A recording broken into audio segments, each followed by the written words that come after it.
Here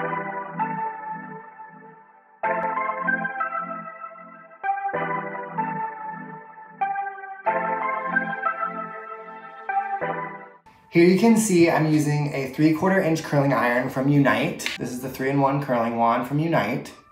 I'm using the smallest barrel here to create and mimic natural waves here. And as you can see, we're going to come in and I'm going to take about 1 inch to 1.5 inch sections depending on the size of the curl.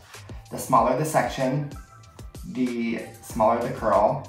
The larger the section, the more soft the curl will be. And to create and mimic her natural wave pattern, I'm going to lift the hair up and over the iron and wrap the hair around, holding the iron horizontally.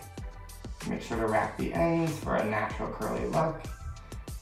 Pull the hair out, let it cool for a few seconds, and then gently tug on the ends and push the wave up. The next curl, we're going to actually alternate directions. So instead of bringing the hair over top of the iron, we're going to bring the hair, or the iron over top of the hair and the hair underneath. Repeating the same process around.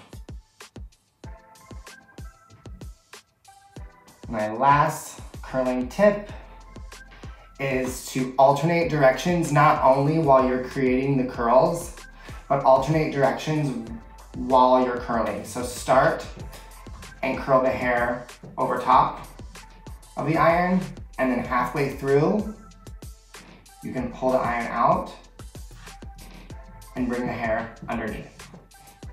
That's going to mimic a natural curl pattern because not all curls are the same.